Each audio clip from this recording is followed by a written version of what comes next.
Hey guys, good afternoon po. So, andito tayo ngayon sa labas kasi nga tiningnan ko yung mga ice dito. Patunaw na sila kasi nga may araw. Hindi rin siya masyadong malamig. Sobrang ingay dahil tingnan nyo.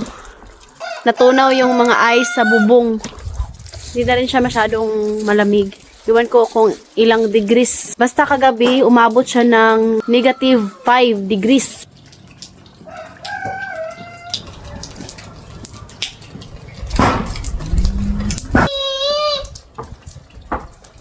O nga pala no, dahil nalasing si Benan kagabi, so si Habi yung nagbugha sa kahoy para ilagay sa heater. Napakasipag kong husband.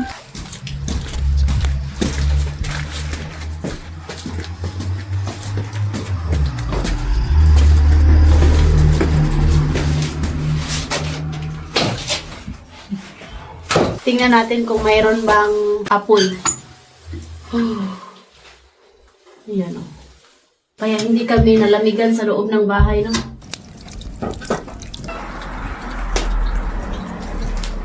Kala nyo hindi ako marunong magbugha. Sanay na sanay ito sa bukid.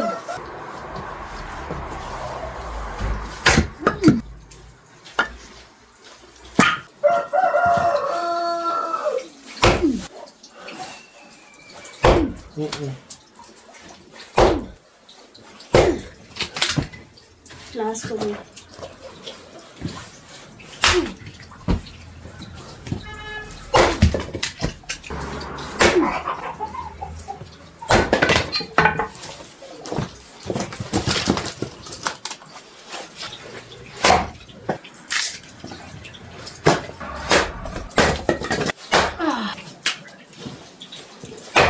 Alam nyo, kapag nakapag-asawa tayo ng foreigner, huwag natin i-expect na mayaman sila sa kanilang bansa. Kasi nga, hindi lahat ng foreigner is mayaman. Katulad na lang sa hobby ko, di ba? Yan. Kahit hindi mayaman, ang importante, tinuri tayong tao. Yan yung pinaka-importante sa lahat. Kasi nga, yung pera guys, makikita naman natin yan. Pero yung ganitong pag-uugali, masipag, maalaga, na asawa, walang bisyo, bihira mo na lang yan makikita. Di ba, my love? It's okay. Kaya napakaswerte ko talaga na nagkaroon ako ng asawa na sobrang mabait, maalaga sa pamilya. Grabe. Dahil sa ako. Date. Sabi, siyan ko. Go. Last tayo ko, no? Da! Başla. Noel, Noel.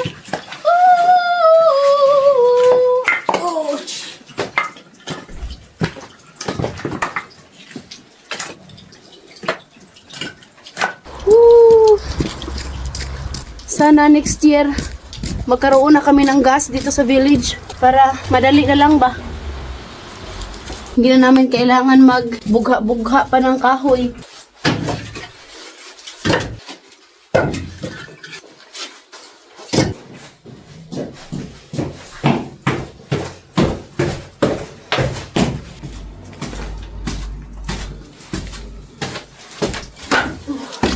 Here, my love, down. Kung walang kahoy, wala talaga. Patay tayo sa lamig. Importante yung kahoy dito at yung mga kahoy na to, binili namin to nung summer at saka autumn. Spring. See you in Philippines. I really like you with the weather. Napakaswerte natin sa weather natin sa Pilipinas kasi nga hindi na natin kailangan pang mag-prepare ng ganito kadaming kahoy.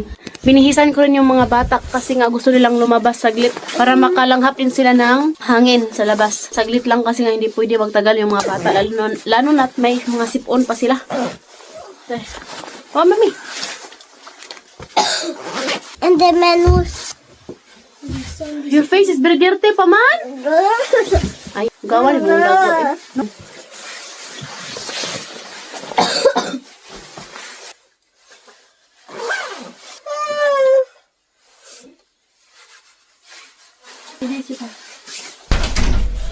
Sobrang excited. Put like that po siya. Help ide ate. Ay. Ano?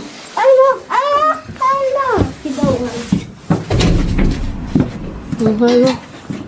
Lote. It's okay na, it's okay.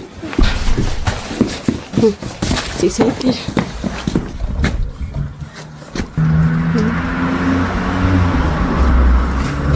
Pepperoni. Why no more snow?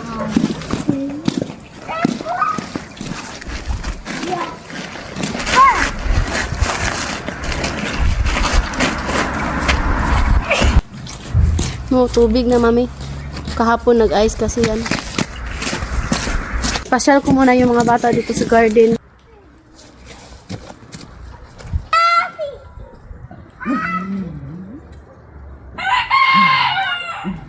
Snow doon sa kagubatan, oh. Tingnan niyo yung bukid. Cold ice. Sorry. Oh. So, yun lang naman guys. Magpaalam na kami sa inyo. Maraming salamat sa lahat ng suporta dito sa aming Facebook page at saka YouTube channel. Tia Petri Family! Bye!